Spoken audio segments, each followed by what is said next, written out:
अच्छा, मुझे बहुत सारे लोगों ने ये मैसेज किया है कि नितिन सर आप पॉडकास्ट भी शुरू करो या पॉडकास्ट।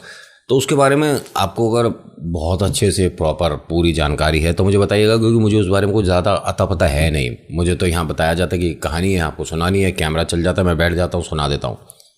तो कुछ उसके बारे में पता है तो मुझे इंस्टा पर या यहाँ कमेंट सेक्शन में आप बताइएगा, मैं आपसे कांटेक्ट करूँगा। आप मुझे सिखाइएगा, बताइएगा कि कैसे कैसे क्या क्या करना है। थोड़ा यूट्यूब को तो हम समझ चुके हैं, बाकी उसको देखते हैं जो आप बता रहे हो। और थैंक यू सो मच जो आप मुझे इस तरह से सलाह देते हो, बहुत अच्छा लगता है। अभी फ़िलहाल शुरुआत करता हूँ। नमस्कार, हर हर महादेव, जय भोलेनाथ। आप सभी का स्वागत है आपके खुद के यूट्यूब चैनल पर जिसका नाम है चाचा के फैक्ट्स। मेरा नाम नितिन है। मैं यहाँ से फैक्ट्स, ईश्वर से जुड़े चमत्कार, रोचक पौराणिक कथाएं और तीसरी शक्ति के प्रकोप के बारे में बात करता हूँ। कहानी के माध्यम से समझाता बताता हूँ। और अगर आपके पास भी कोई कहानी है तो प्लीज़ हमें आप मैसेज करिएगा। थोड़ा वक्त लगता है लेकिन हम उस पर काम ज़रूर करते हैं। और हाँ, इस कहानी से आपको एक बात ज़रूर पता चलेगी कि बड़े बुजुर्ग जो हैं घर के, उन्हें कभी कभी बच्चों की छोटी छोटी बातों को नज़रअंदाज जो कर देते हैं, नहीं करना चाहिए। कभी कभी ऐसा भी होता है कि बच्चा जो कुछ बताना, समझाना, कहना चाह रहा है और आप उसे नज़रअंदाज कर रहे हो, उससे आगे चलकर कोई बड़ी समस्या। और हाँ, एक बात मैं आप सभी से कहूँगा, जो लोग ये कहते हैं कि इस तरह की कोई शक्तियाँ नहीं होती, आप ठीक है, मैं आपकी बात का सम्मान करता हूँ, नहीं होती। लेकिन जिनके साथ ऐसा कुछ हुआ है, उन्होंने कुछ ऐसा अनुभव किया है, उनको आप मजाक समझोगे। 2-2, 3-3 साल छोड़िए, 10-10 साल आदमी इन ऊपरी हवाओं से परेशान रहता है। सुख चैन छिन जाता है भाई साहब, पैसा खर्च हो जाता है, जमा पूंजी एक एक निकल जाती है, समझ रहे हो। लेकिन सुधार नहीं हो पाता। कभी कभी मंदिरों से भी वापस खाली हाथ लौटना पड़ जाता है। खैर, अभी कहानी पर आऊँगा, उसके बाद आकर शुरू करता हूँ। आपको कुछ ऐसा भी बताना है जो आपके बहुत ज़्यादा काम आने वाली बात है। अभी फ़िलहाल चैनल का इंट्रो, फिर उसके बाद आकर शुरू करूँगा। हर हर महादेव।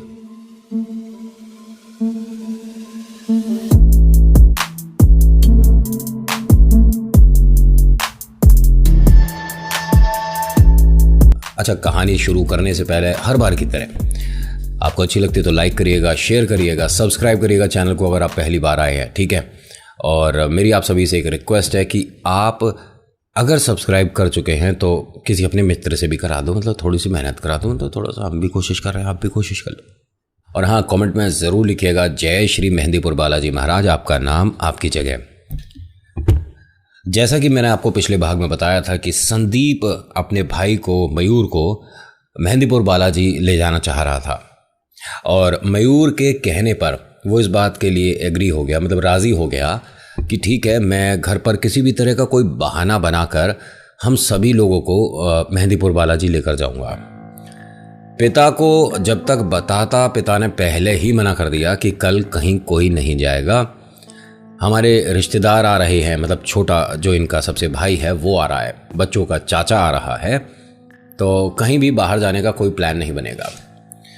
संदीप, ये जो बड़ा लड़का है जिसके हाथों में भैरव बाबा का धागा और बालाजी का धागा बंधा हुआ है, तो उसने कोशिश भी करी 2-3 बार, तो पिता ने बस यही बोल दिया कि तेरी कहीं कोई नौकरी लगी है नहीं जो तू हमसे झूठ बोल रहा है। क्योंकि उस वक्त पिता, खैर मैं ये नहीं कहूँगा कि डायरेक्टली आपको ये बात बोली जाए कि किसी शक्ति के मतलब घिराव में है, वो एक तरह से उन पर कोई शक्ति हावी है जो कि काफ़ी कुछ पहले से जानती है, आपको बताने समझाने की ज़रूरत है नहीं। और मैंने बताया ना कि जब आपको डरावने सपने आते हैं, ठीक है, आप सिरहाने पानी का गिलास थोड़ा सा पीकर अगर सोते हैं तो आपको डरावने सपने नहीं आते। चेहरे को धोकर सोते हैं तो डरावने सपने नहीं आते। अगर पैरों को धोकर सोते हैं तो डरावने सपने नहीं आते। और इन शक्तियों से जितना आप संपर्क ना बनाओ उतना ज़्यादा बेहतर है, क्योंकि आप बार बार किसी को फ़ोन कर रहे हो ध्यान से सुनना ये वाली बात, कि आप बार बार किसी को फ़ोन कर रहे हो, बार बार किसी को फ़ोन कर रहे हो। अभी तक तो उसने नहीं उठाया। जिस दिन उसने कॉल रिसीव कर ली, से बता रहा हूँ, आपके फ़ोन में से डिस्कनेक्ट करने की सुविधा तक ख़त्म हो जाएगी। समझ गए मैं क्या समझा रहा हूँ। इसलिए इन शक्तियों के ज़्यादा करीब जाने की कोशिश मत करिएगा। इन्होंने जिस दिन कोशिश करी, आप इन्हें रोक भी नहीं पाओगे। खैर, अब यहाँ संदीप, मयूर और रीमा ये तीनों जानते हैं कि ये जो आ रहे हैं घर में चाचा जी इनके, ये ज़्यादा अच्छे से बात करते नहीं हैं। ये कहीं ना एक मतलब ताना सा मारते रहते हैं हर बात पे कि तुम्हारे बच्चे के नंबर कितने आए थे, मेरे बच्चे के नंबर कितने आए, और तुमने कौन सी गाड़ी ले रखी है, तुम्हारा घर कैसी कॉलोनी में है। मतलब ताने मारना होता। और इनको परेशानी सबसे ज़्यादा क्या है कि इनके घर में ये सभी लोग ईश्वर की पूजा करते हैं, पहली दिक्कत। दूसरी दिक्कत, इनके 2 बेटे हैं, इससे भी दिक्कत है इस भाई को। और एक सबसे बड़ी दिक्कत, सरकारी नौकरी। ये भाई साहब की सरकारी नौकरी है और वो प्राइवेट जॉब में है। प्राइवेट और सरकारी में आप जानते ही हैं कितना फ़र्क हो जाता है, जॉब सिक्योरिटी। हाँ, और वो भाई साहब देखिए, अगर प्राइवेट जॉब भी है, ऐसा नहीं कि आदमी मेहनत नहीं करेगा तो सक्सेसफुल नहीं होता, बहुत आगे आगे तक आते हैं लोग।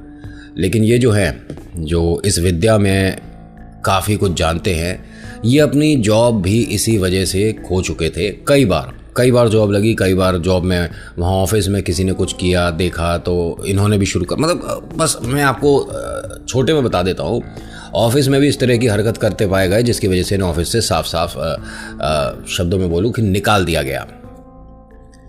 तो इस वजह से थोड़ी सी परेशानी है। और अभी हाल फिलहाल में 2 महीने पहले ही इन्हें ऑफिस से निकाला है। यहाँ पर इनके आने का सबसे बड़ा कारण क्या है? कुछ पैसे चाहिए उधार। इन्होंने घर में आए हैं, बातचीत हुई, सबके लिए कुछ ना कुछ मिठाई लाए, लेकिन अपने भाई के लिए, ये जो इनका खास सगा भाई है, इसके लिए एक कागज़ में लिपटा हुआ प्रसाद अलग से है। बड़े भाई ने, मतलब संदीप ने, एकदम से पापा को वो जो प्रसाद खिलाने वाला था उसने रोक दिया। उसने कहा, 1 मिनट चाचा जी, ये क्या है, आप मिठाई लाए हो, ये सब हम सबके लिए और पापा के लिए अलग से क्यों? मुझे दिखाओ, मैं खा के देखता हूँ। आपको पता है ये क्या कर रहा है? जो मयूर ने किया था अब वो संदीप कर रहा है। मयूर ने अपनी बहना के ऊपर जो बला आ रही थी वो अपने ऊपर ली। अब यहाँ के संदीप क्या कर रहा है? जो इसके पिता पर बला आने वाली है उसे अपने ऊपर ले रहा है। लेकिन ये जो भाई साहब है ना, जो इस तरह का खेल करना जानते हैं अच्छे से, इनके बस की नहीं हो रही कि इससे डायरेक्ट आंख से आंख मिलाकर बात कर पाएं। क्योंकि देखिए, आप इन विद्या में कितने भी कुशल हो जाओ, लेकिन ईश्वर से एक कदम तो नीचे ही रहोगे। क्योंकि अगर आप ईश्वर को भी पार कर गए तो भैया भगवान हो गए आप तो। समझना मैं क्या समझा रहा हूँ। मैं आपकी विद्या का अपमान नहीं कर रहा, लेकिन आप कभी भी कुछ भी करके ईश्वर की बराबरी कैसे कर लोगे? जिसने सृष्टि को रचा है, जिसमें आप और हम भी आते हैं, आप उनकी बराबरी नहीं कर सकते, आप उनके जैसा भी नहीं कर सकते। बस हाँ, ये कह सकता हूँ कि किसी को खुशी जो ईश्वर ने 5 साल बाद देनी है, आपकी विद्या से उसे 1 महीने बाद मिल जाती है। मैं जानता हूँ इन चीज़ों के बारे में, ठीक है? तो मैं इस बात को ये नहीं कहूँगा कि ऐसा नहीं होता। हाँ, होता है। कुछ करने से वो कामयाबी जल्दी मिल जाती है। लेकिन एक चीज़ बताऊँ, जो ईश्वर ने आपके लिए कामयाबी का रास्ता चुना है और जब आप उस पर आते हो तो वो कामयाबी आपके साथ रहती है, यानी आप कामयाब रहते हो। लेकिन अगर इन शक्तियों द्वारा आपने कभी कामयाबी हासिल कर ली तो वो आपके साथ ज़्यादा नहीं रहती। लेकिन हाँ, ईश्वर ने जो आपका रास्ता बनाया है उस पर तो फिर आप पर कोई समस्या, बाधा आनी नहीं। संदीप ने ये कहा कि जो आप पिता को खिला रहे थे ये मिठाई मेरे को देखो, मतलब मैं भी तो खा के देखूं। उसने मना कर दिया। अब संदीप की जिद पर पिता ने कहा कि अच्छा एक काम कर, थोड़ा सा पीस तू ले ले। उसने कहा, पापा वैसे तो मेरे को देखो ये बेसन के लड्डू पसंद है नहीं, लेकिन मुझे ये खाने पड़ेंगे और मुझे भी पता है कि आपके लिए स्पेशली अलग से 3 लड्डू क्यों आए हैं। घर के लिए, सभी के लिए रसगुल्ले, बर्फी वगैरह पूरा एक मिठाई का डिब्बा आया है, आपके लिए अलग से क्यों आए? अब पिता के हाथ में एक लड्डू का पीस था, ठीक है।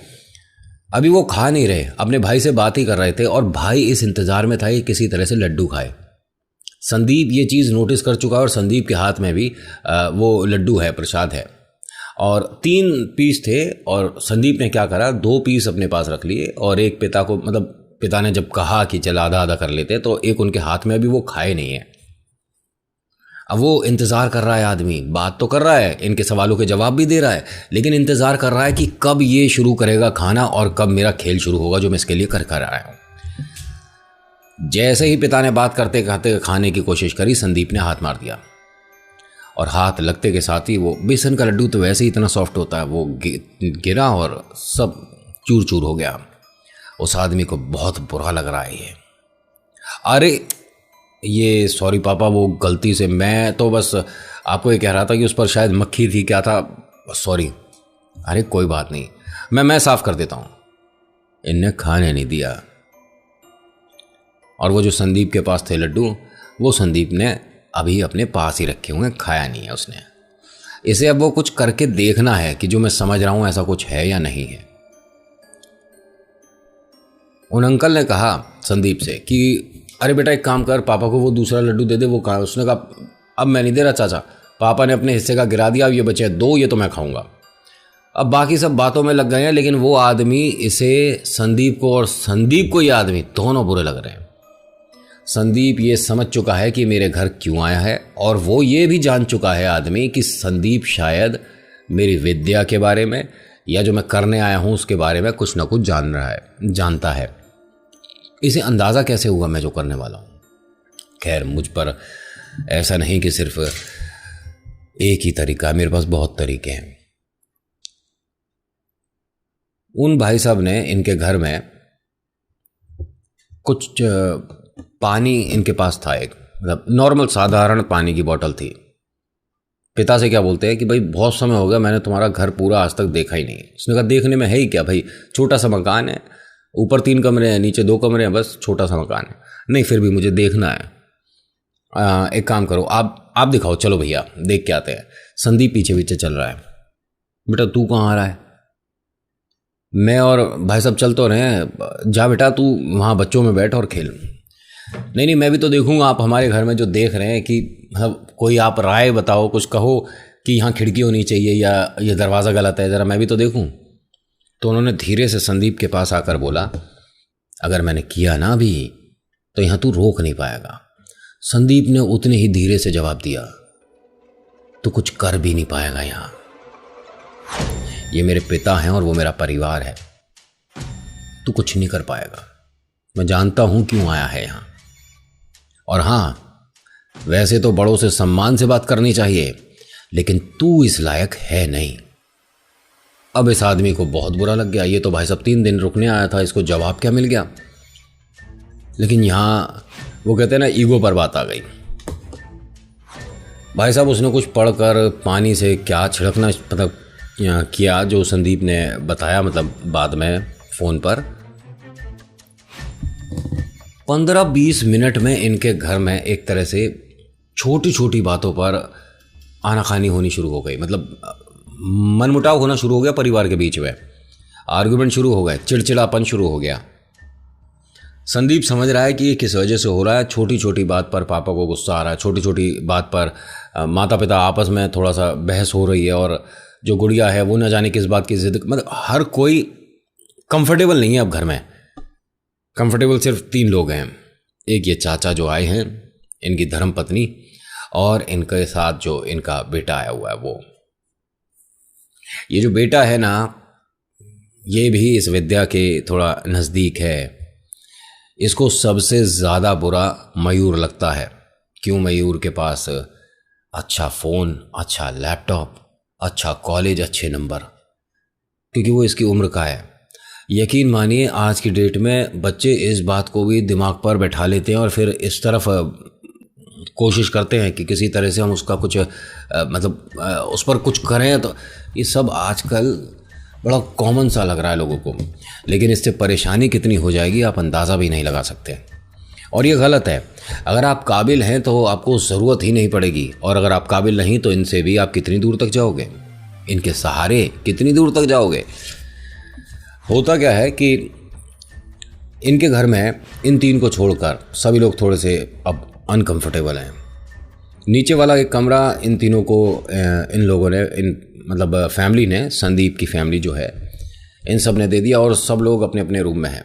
खाना वाना खाकर सब जब बैठ गए हैं तो संदीप ने माता पिता के कमरे में आकर कहा कि मुझे आपसे कुछ बात करनी है। क्या हुआ बता? नहीं, अभी मैं मयूर को और रीमा को भी लेकर आऊँगा, फिर आपसे दोनों से कुछ बात करनी है। क्या कुछ सब कुछ ठीक है? नहीं पापा, ठीक नहीं है। अब जब वो गया है तो मयूर पर कुछ ना कुछ खेल शुरू हो चुका था। मयूर जो था वो पलंग के पास में नीचे, मतलब बेड के सिरहाने नीचे बैठा हुआ था और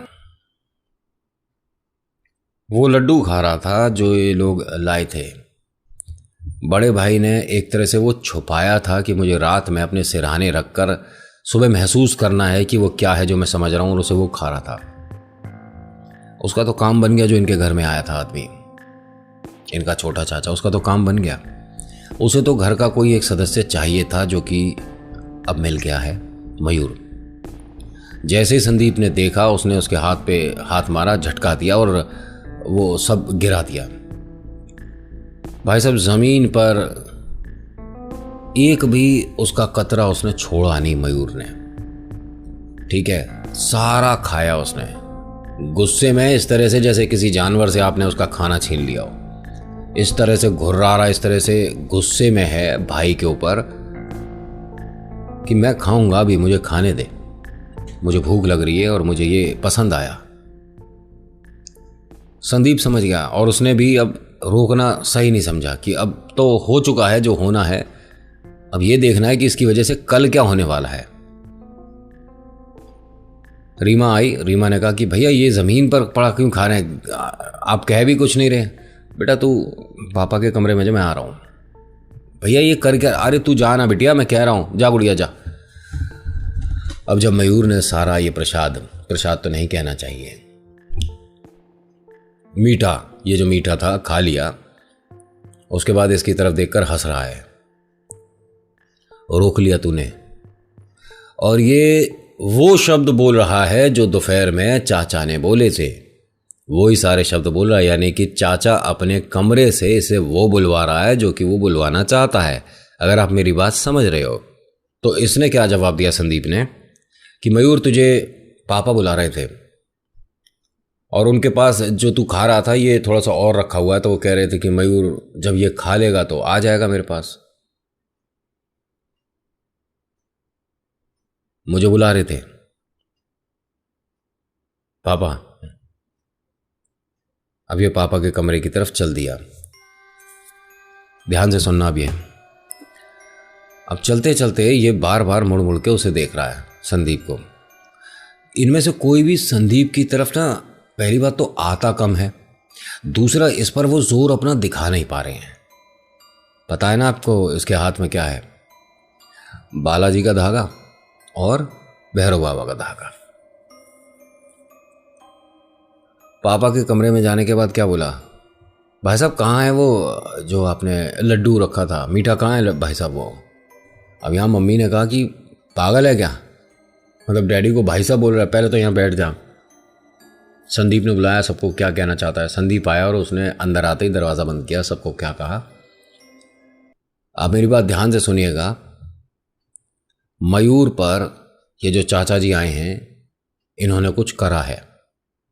मैं साफ साफ बोल रहा हूँ, कोई बात घुमा फिरा कर नहीं बोल रहा। यहाँ गुड़िया डर गई और रीमा पता था इन्हें पहले से ही कि वो अगर इस तरह की कोई भी बात सुनती है, अगर कुछ 5 मिनट का कोई सीरियल भी देख लेती है ना इस तरह का डरावना, तो ये डर जाती है। और वो वास्तव में डर कर काँपने लग गई कि भैया आप ये क्या बोल रहे हो, वो हमारे घर में, और छोटे चाचा ऐसे थोड़ी ना कर, कैसे लग रहा है, आप ऐसे कैसे कह सकते हो? हाँ वो अलग बात है कि वो हम सबको पसंद नहीं करते, लेकिन अरे वो आए हैं, वो सुनेंगे तो सुनना चाहिए उन्हें पता होना चाहिए कि हमें ये मालूम है कि आप हमारे घर में क्या कर रहे हो या क्या चल रहा है और वो किस वजह से हो रहा है। और मयूर सिर्फ और सिर्फ हंस रहा है, उसे कोई मतलब नहीं, क्योंकि उसे पता है और ये मयूर की गलती है भी नहीं। रीमा मयूर को देखकर अब डर रही है। माता पिता ने क्या कहा कि बेटा देख, हम जानते हैं कि ये ईश्वर की तरफ इनका कोई आस्था है नहीं, तो ऐसा नहीं है कि जो ईश्वर को नहीं मानता वो इन प्रेत शक्तियों को या भूत प्रेत आत्माओं की तरफ उसका रुझान हो जाएगा। नहीं, ऐसा नहीं होता। मैं भी तो नहीं मानता, मैं ईश्वर की भक्ति करता हूँ क्या? मैं कभी मंदिर जाता हूँ क्या? तो मुझे कोई कल को कहने लगे कि मैं तंत्र विद्या में, सिर्फ तेरे को लग रहा है ये, क्योंकि तू शायद अपने छोटे चाचा को पसंद करता नहीं है। उसने कहा पापा पसंद और नापसंद की बात नहीं है, हमें आज जहाँ जाना था वो मेहंदीपुर बालाजी जगह थी, और ये जो खेल मैं देख रहा हूँ ये एक दिन पहले से देख रहा हूँ सब कुछ, और मुझे ये मालूम था कि ये आ जाएंगे घर में। आप कहोगे कि मैं मजाक कर रहा हूँ, मुझे कल ही मालूम था, क्योंकि जब मैंने मयूर से ये पूछा था तो मयूर ने साफ बताया था कि इस पर किसने इस तरह की शक्ति को छोड़ा है। साफ बोला था, इसने चाचा का नाम लिया था। मैं आपको कल बताने वाला था बालाजी हम क्यों जा रहे थे, इसी वजह से जा रहे थे, लेकिन आपने जाने से मना कर दिया। आप तो किसी मंदिर में अंदर दर्शन के लिए आते ही नहीं हो, कम से कम हम जाते तो ये समस्या नहीं होती जो आज घर में है। इतनी तेज मत बोल, चाचा घर में वो सुनेंगे, अच्छा लगेगा। मतलब तू क्या बोल रहा है, आज की सदी का लड़का और कैसी बातें कर रहा है, भूत प्रेत आत्मा टोने टोट के। उन्होंने कहा आपको समझ नहीं आ रही, अगर आप ये मानते हो कि ऐसा कुछ नहीं होता तो ये आपके घर में जो आए हैं बहुत समस्या देकर जाएंगे। या आप एक काम करो, मेरे कहने से आपको अच्छा लगता है, आपको बुरा लगता है, कुछ भी, जो मैं कल कर रहा हूं मुझे करने दो। मैं सच बता रहा हूं पापा, जो मैं चाहता हूं कल करना अगर नहीं करा और ये खेल खेलते चले गए तो हमारे परिवार में समस्या आ जाएगी, और वो भी ऐसी जिसको हम बाद में सुधार भी नहीं पाएंगे। क्या करना है तुझे कल, वो मैं कल सुबह ही बताऊंगा, अभी नहीं बताऊंगा।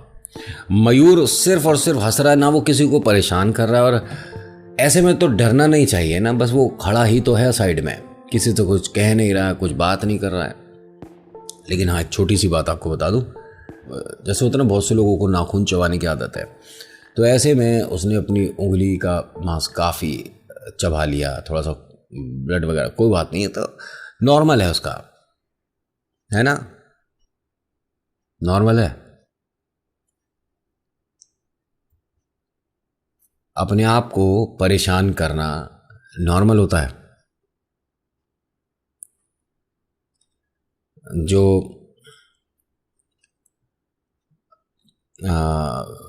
इस वाली फिंगर को क्या बोलते हैं, जो बिल्कुल अंगूठे के बराबर में होती है पैर के, उसे कुछ बोलते हैं, मैं भूल रहा हूँ। वो दोनों फिंगर्स जो इसके पैर की हैं वो थोड़ा अंगूठे से बड़ी होती है, उसे लकी कहा जाता है, लकी होते हैं वो लोग। उन पर खड़े होने की कोशिश करी, चप्पल उतार के खड़े होने की कोशिश करी, दोनों उंगलियां टूटी हुई हैं। ये पापा अभी नॉर्मल समझ रहे हैं, ये नॉर्मल नहीं है जो ये सब कुछ करना शुरू कर चुका है। आप यकीन नहीं मानोगे, पापा को डर कब लगा, जब इसने एक तरह से क्या कहते हैं उसे, कोहनी पलटी, कोहनी होती है ना, कोहनी होती है, पलटी, एक कोहनी है, हम सबकी इस तरह से बैंड होती है, अगर इस तरफ से बैंड हो जाएगी, इधर हड्डी बाहर आ जाएगी, तो आपको हॉस्पिटल तो जाना पड़ेगा ना।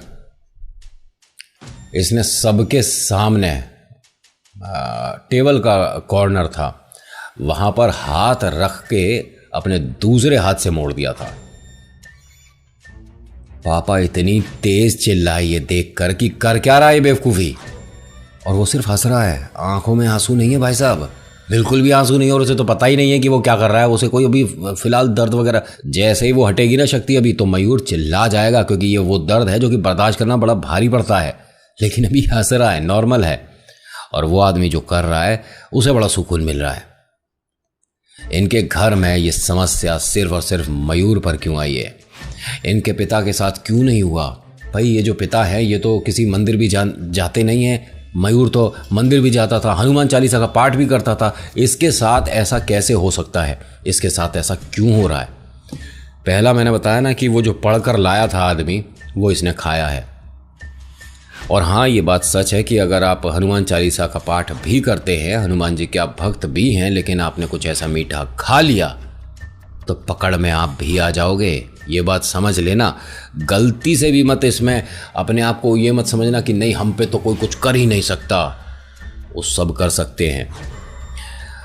जो तंत्र विद्या जानते हैं या जो प्रेत शक्तियों के साथ तालमेल रखते हैं वो किसी पर भी कर सकते हैं। मेरे शब्दों को ध्यान से सुनिएगा, किसी पर भी कर सकते हैं। अब वो बात अलग है कि अगर आप ईश्वर के परम भक्तों में से हैं, दिखावे वाले नहीं हैं, तो आप इस परेशानी से बाहर आ जाओगे। लेकिन अगर आप बिल्कुल ही ईश्वर को नहीं मानते तो भाई साहब कोई भरोसा नहीं कि आप वहां से कभी बाहर आओगे भी या नहीं। समस्याएं तो बहुत छोटी छोटी बता रहा हूँ, पैसों का और शरीर का परेशान होना, ये बहुत छोटी छोटी परेशानियां, ऐसी ऐसी चीज़ें दिखने लग जाती हैं सामने कि आदमी अपना मानसिक संतुलन खो बैठता है। आंखें खोलते में डर लगता है, बंद करते में तो वो सारे चेहरे नजर आते हैं। हाँ, पिक्चर की कहानी नहीं है ये, हकीकत में दिखता है सामने होता हुआ। अब यहां इसके दोनों हाथ पकड़कर बांधे और अपने पास बैठाया पिता ने। उनके मन में डर है, लेकिन एक अजीब सा सवाल है कि मैं अपने भाई से ऐसे कैसे बोल सकता हूँ। मैं क्या ऐसे उसके कमरे में जाकर बोल दूँ कि तू अभी घर से चला जा? अरे वो 3 दिन को रुकने को आया, 1 दिन हो गया, बस 2 दिन की बात है। और ये भी तो हो सकता है इसकी तबीयत खराब है, इसे हम हॉस्पिटल लेकर, पापा को दिख रहा है ये क्या कर रहा है, ये बालाजी की शरण में ही ठीक होगा और कहीं ये कोई डॉक्टर ठीक नहीं करेगा। ठीक है। अब इसके हाथ को देख देख कर गुड़िया डर रही है, गुड़िया परेशान है। ये जो है संदीप, इसने कहा कि आप बिल्कुल परेशान मत हो, 15-20 मिनट लगेंगे मेरे दोस्त को आने में, ठीक है, वो इस विषय में हमारी मदद कर सकता है। वो एक इसे मतलब आराम के लिए कुछ दवाई वगैरह देगा। तो संदीप क्या बोलता है कि किसी को भी परेशान होने की ज़रूरत नहीं है, मैं यहाँ से अभी थोड़ी दूर पर जो एक डॉक्टर साहब हैं, उनका बेटा मेरा दोस्त है, मैं उसे बुला कर लाता हूँ, भाई वो कुछ मदद कर पाए। अब यहाँ संदीप ये बोलता है कि आपको परेशान होने की ज़रूरत नहीं है। रही बात इसकी कोहनी की, तो अभी वो ठीक हो जाएगी, कोई परेशान मत हो, सब नॉर्मल रहो।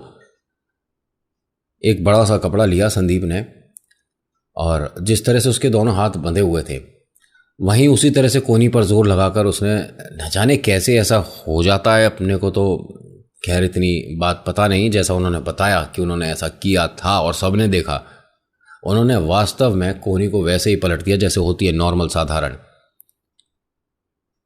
अब यहाँ माता पिता देखकर थोड़े से चिंतित परेशान कि करा क्या है, इसे कोई दर्द, और ये हंस क्यों रहा है कि ये अभी मयूर है ही नहीं। जब उसने कहा ना ये मयूर है ही नहीं, तो उसने अपना नाम बताया, कुछ गुरत्राल लिखा हुआ है ना वहाँ। खैर मैंने ये नाम जिंदगी में पहली बार सुना। उन्होंने बताया कि उसका नाम गुरत्राल है, गुरत्राल है, और ये यहाँ से 2 को लेकर जाएगा अभी। एक तो वो जो कि सहारा है, सहारा उसे बोलते हैं जिस पर ये फिलहाल अभी आया हुआ है, इसे सहारा बोला जाता है, आप समझना मेरी बात को। और दूसरा वो जिसके लिए छोड़ा गया था, वो कौन है? पिता है, यानी भाई और पिता को लेकर जाएगा ये गुरतुराल जो नाम है। संदीप फिर से हनुमान चालीसा शुरू कर चुका है, मन में बोल रहा है हनुमान चालीसा। तो ये मयूर क्या बोलता है? कछु ना हो, कुछ नहीं होगा, जो तू पढ़ रहा है इससे कुछ नहीं होगा। और फिर हंसने लग गया। भाई साहब सुबह सुबह तकरीबन 5 बजे ये पहुंचा मंदिर। वहां पे पंडित जी को सब कुछ बताया। तो पंडित जी ने इसे एक एड्रेस दिया, ठीक है, संदीप को एक एड्रेस दिया और बताया कि मेहंदीपुर बालाजी की शरण में ये बच्चा तकरीबन 12 साल रहा है, ठीक है, बाल ब्रह्मचारी है और 12 साल सेवा करी है, और ये इतना कुछ जानता है कि अगर इसने घर में तुम्हारे प्रवेश कर दिया, वैसे तो बहुत मुश्किल ही होती है कि वो कहीं जाए, सब उसके पास ही आते हैं, लेकिन अगर वो जैसे तुम बता रहे हो कि भाई यहाँ तक नहीं आ सकता, ये तुम्हारे घर में वो है अभी जो कि करता है, तो अगर वो बच्चा मतलब जो बालाजी का भक्त है, ये अगर घर में आ जाए तो समस्या बहुत सारी दूर हो जाएंगी। अब ये जैसे तैसे करके अपने दोस्तों से मदद मांगता वहां तक पहुंचा है। तो देखा वहां बहुत भीड़ लग रही है भाई साहब, तकरीबन 100-200 लोग, और सभी की वो मदद कर रहा है। इनका मैं नाम नहीं बता सकता, आप इन्हें जानते हैं जिनके बारे में बात कर रहा हूँ। और हाँ, ये वो नहीं है। बहुत से लोग कहते हैं कि हमारी शक्ल मिलती है कुछ कुछ, अगर मैं भी टीका लगा दूँ और बाल लंबे करूँ। मेरे बड़े भाई जैसे हैं वो। खैर, ये वो नहीं है जो आपके दिमाग में भी आए थे, ये वो नहीं है, वो नहीं है, वो बड़े भाई हैं। ये जो हैं, ये अपना नाम प्रचार जिक्र नहीं चाहते यहाँ पर, ठीक है। अब ये जब वहाँ पहुँचा है तो बहुत सारे लोग बहुत सारी बातें बता रहे हैं, बहुत सारी समस्या, बहुत सारा समय लग रहा है। तकरीबन 3 घंटे ये इंतज़ार करता रहा। जब ये मानिए कि उनकी चौकी हटी, जब वो हटे और वो जा रहे थे, तब इसने पीछे से आवाज़ दी, गुरुजी बहुत ज़रूरी है आपसे बात करनी। उन्होंने बिना पलटे क्या बोला, मयूर ठीक है। संदीप का विश्वास बहुत पक्का हो गया इन पर अब, कि ना मुझे जानते, ना मेरे परिवार के बारे में जानते, ना मैंने नाम बताया, ना मैंने ये बताया कि घर में किस पर समस्या है, तो इन्होंने छुटते ही मयूर का नाम लेकर कैसे बोला है। अब ये वहाँ गया और हाथ जोड़ रखा है, जय बालाजी जय बालाजी। क्या हुआ बेटा, तेरे चाचा अभी गए नहीं घर से? नहीं जी, मुझे लेने आया। हाँ जी, क्या ज़रूरत है, तू है तो सही, तू है तो सही बेटा। और इन्होंने उसके सिर पर हाथ रखा और कहते हैं घर जा, घर जा, सब ठीक होगा। लेकिन आप अगर चलते तो, अरे मैं बोल रहा हूँ ना, घर जा सब ठीक होगा, लेकिन जो कह रहा हूँ वो करना पड़ेगा। हाँ जी बताओ। घर में मूर्ति है, हमारे बालाजी की मूर्ति है। हाँ जी है। आज है क्या वार, क्या है? मंगल। तो चोला चढ़ाओ। ठीक है जी, और बताओ? और अच्छे से बरक वगैरह के साथ। लेकिन घर में तो नहीं, ऐसा मैंने सुना है। अच्छा, घर के पास कोई मंदिर है? हाँ जी है, वहाँ पर शाम को चोला चढ़ाओ। और 11 मंगल आपको बालाजी पे चोला चढ़ाना है। और ध्यान रखना, 11 दिन आपको वो सारे नियम कायदे कानून जो भी होते हैं ना, सब मानने पड़ेंगे बेटा। हाँ जी बिल्कुल मानूंगा, लेकिन आप अभी तो चलो। कहाँ चलूँ? तेरे घर ज़रूरत नहीं पड़ेगी बेटा, मैं बता तो रहा हूँ, तू बहुत है। हनुमान जी और भैरव बाबा का आशीर्वाद है, तू परेशान मत हो। तेरे घर में जो अभी तक हुआ, जो तूने देखा, बस वो वहीं तक था। लेकिन मेरे भाई के साथ जो समस्या हो रही है, मेरी बात तू मान ही नहीं रहा है। अब मैं आपको एक बात बताऊं, ये आपको सुन के बड़ा अजीब लगेगा। एक छोटा सा, मतलब इन्होंने कोई संगमरमर का पीस वहाँ जो पड़े थे, मार्बल मतलब जैसे कहते हैं, वो पीस लिया, सफ़ेद, साधारण, बिल्कुल साधारण सा। और इससे कहा कि तेरे पास गमछा रुमाल कुछ है? उसने हाँ मेरा रुमाल है। इसने उन गुरुजी को रुमाल दिया। उन्होंने कहा ये है, ये मंदिर में ले जाकर रख दियो। क्या उठाया उन्होंने? एक संगमरमर का पत्थर बड़ा सा, ठीक है, और मार्बल इतना बड़ा, और वो जो रुमाल है उसमें रख कर उस ऊपर से बांध दिया। मंदिर में रख दे, समस्या नहीं आएगी, और घर में तेरे ना कुछ होगा और ना कोई कभी बाहर से कुछ कर पाएगा। बालाजी मदद करेंगे। हनुमान चालीसा छुटनी नहीं चाहिए बेटा। और अपने पिता से बोल, थोड़ा सिर झुकाया करें। वो इसमें कुछ नहीं रखा जो वो कर रहे हैं और सोच रहे हैं कि हमसे बड़ा कोई नहीं, ईश्वर से बड़ा कोई नहीं। आप लोग तो इंसान हो, हम लोग तो इंसान है ना, तो ईश्वर बनने की वो कोशिश ना करें कि जो कर रहा हूँ मैं कर रहा हूँ, ईश्वर तो कोई होता ही नहीं। जा बेटा घर जा। उसके बाद ये जब घर पहुंचा है, इसे उम्मीद थी कि शायद पंडित जी आएंगे साथ में, लेकिन उन्होंने जब ये कह दिया कि मेरी ज़रूरत ही नहीं पड़ेगी, तेरे हाथ में जो बालाजी का धागा, मतलब पड़ा हुआ धागा है और भैरव बाबा की शक्ति मिली हुई है, तो समस्या नहीं होगी, ऐसा उन्होंने जैसा बताया था। और वास्तव में उसके होने की वजह से घर पे कोई समस्या नहीं आई थी। जितना आई, मयूर ये मानो कि अपने पिता की सारी बलाएं झेल गया। और ये लड़का, अब इसे क्या कहोगे, इसने देखा था कि इसके बहना पर वो इस तरह की समस्या ना आए, इसलिए उसने वो बला अपने ऊपर ली। और अब पिता पे जो बला आनी थी वो ना चाहते हुए भी इसकी तरफ आ गई, जबकि हनुमान चालीसा पाठ वगैरह सब करता था लड़का। खैर, अब जो लिखी है वो हो रही है। जब ये घर पहुंचा है, पहुंचने के बाद माता पिता से बोलता है कि उन्होंने कुछ दिया है मुझे, पंडित जी ने, वो ख़ुद तो नहीं आ पाए जिनको मैं यहाँ लाना चाह रहा था, लेकिन उन्होंने जो मुझे रुमाल में दिया है उन्होंने कहा मंदिर में रख देना। तो माता ने कहा कि ठीक है, गंगा जल है उससे ना साफ़ करके उसे रख दियो, ठीक है। भाई साहब जब इन्होंने वो गमछा वो रुमाल खोला तो उसमें हनुमान जी की, उसमें बजरंग बली की बहुत प्यारी मूर्ति। भाई साहब इसने अपनी आंखों से देखा, इसके साथ 2 दोस्त और थे, उन्होंने भी देखा। उन्होंने सिर्फ संगमरमर का एक पत्थर उठा के दिया था इसे, कोई मूर्ति नहीं थी। और ज़मीन से ऐसे ही उठाकर, ऐसा नहीं कि कोई स्पेशल कहीं से लाए थे या कुछ, बिल्कुल भी ऐसा नहीं था। वो मूर्ति आज भी है इनके घर में। और जो उनके माथे टीका लग रहा है वो इतना बेहतरीन है, मैं कहता हूँ कि वो एक होती है ना जैसे क्वालिटी होती है रेडियम की अंधेरे में चमकने की, वो 24 घंटे वो टीका जो उनके माथे पर लग रहा है। अनुमति होती तो मैं फ़ोटो भी दिखाता उनकी, हनुमान जी वाली जो मेरे को भेजी, मेरे को तो बहुत अच्छी लगी, मैंने ऐसे कभी देखी भी नहीं, मैं सच बता रहा हूँ। वो हमेशा टीका चमकता ही रहता है।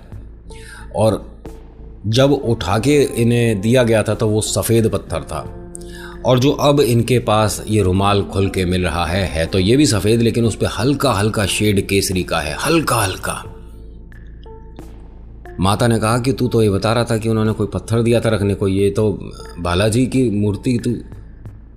माँ मैं सच कह रहा हूँ, मेरे सामने उन्होंने एक पत्थर उठाया था, मूर्ति नहीं थी। और बाबा की मूर्ति होती तो क्या मैं ऐसे लाता, मैं सीने से लगा कर लाता, मैं जेब में रख कर लाता क्या? नहीं, ऐसा कैसे हो जाएगा? उन्होंने पत्थर उठा के दिया। और अरे ऐसा हुआ है तो अब इन्होंने गंगा जल से नहलाकर हनुमान जी को स्थापित करा मंत्रोच्चारण के साथ और हनुमान चालीसा के साथ। और उन भाई साहब ने अपना बैग वगैरह बांधा और क्या कहते हैं, बड़े भाई साहब मुझे कहीं जाना है और अभी फ़िलहाल मैं यहाँ से चल रहा हूँ। उन्होंने कहा तुम 3 दिन के लिए आए थे, आज दूसरा ही दिन है और अभी खाना तो खाओ कम से कम। नहीं हमें कहीं जाना है। अभी हंस रहा है संदीप। चाचा जी रुकोगे नहीं? हमें कहीं जाना है, ये मत समझना कि तेरी वजह से हम जा रहे हैं। हाँ कोई बात नहीं, मैं कुछ नहीं समझ रहा, आप इनकी वजह से जा रहे हैं। और जैसे उसने मंदिर की तरफ इशारा करा तो इन्हें भी देखना पड़ गया मंदिर की तरफ। ये मानो जैसे इन्होंने मंदिर की तरफ देखा है तुरंत चेहरा हटाया, क्योंकि वहाँ कौन बैठा है? भूत प्रेत आत्माओं का बाप बैठा है। हमारे बजरंग बली बैठे हैं। तो उनकी तरफ ना ही देखा जाए तो ज़्यादा अच्छा है, क्योंकि वो फिर ऐसी जगह पहुंचा देते हैं, फिर वहाँ से तो वापस ही नहीं आते। मतलब समझ रहे हो ना, हनुमान जी की गदा में वो शक्ति है। उसके बाद वो भाई साहब घर से गए हैं। मयूर को तकरीबन 25-30 दिन लगे ठीक होने में। और ये जो भाई साहब है संदीप, आज बहुत अच्छी जॉब पर है। हाँ, इंडिया के बाहर है। उन्होंने वहीं से मुझे मैसेज किया था। ये अभी फ़िलहाल फ्लोरिडा में है। और धन्यवाद मेरे भाई कि आप कहानियाँ सुनते हो, देखते हो, पसंद आती है, और आपने अपने परिवार की कहानी मेरे साथ शेयर करी। और जिस तरह से आपने बताया था उसी तरह से मैंने कहानी सुनाई है, बताई है। कहीं कुछ रह गया हो तो ज़रूर बताइएगा, मैं अपडेट उसे इंस्टा पर या व्हाट्सएप पर या कहीं भी आप सभी की अनुमति के साथ दोबारा कर दूँगा। लेकिन आज ये परिवार एकदम ठीक, एकदम सुरक्षित और प्रभु हनुमान की शरण में है। कोई समस्या नहीं है। वो चाचा जी का नहीं पता मुझे, वो कहाँ गए, सबसे छोटे वाले जो थे। ईश्वर उनको भी सद्बुद्धि दे, और वो अगर इसी विद्या के साथ आगे बढ़ना चाहते हैं तो लोगों की भलाई के लिए उस विद्या का इस्तेमाल करें, किसी को डराने के लिए या किसी को अपने से पीछे छोड़ने के लिए नहीं। तो आज की कहानी में इतना ही। आज की कहानी आपको कैसी लगी मुझे बताइएगा ज़रूर। अच्छी लगी तो प्लीज़ लाइक करिए, शेयर करिए, कमेंट में लिखिएगा जय श्री मेहंदीपुर बालाजी महाराज, आपका नाम, आपकी जगह। और मैं कभी नहीं कहता कि आप मेरी कहानियों पर भरोसा करिए, मैं बस ये कहता हूँ कि आप अपने ईश्वर पर भरोसा करिए, चमत्कार होने शुरू हो जाएंगे। So thank you so much for watching. मेरा नाम नितिन है। मुलाकात करूँगा आपसे एक अगली वीडियो में। हर हर महादेव, जय भोलेनाथ, धन्यवाद।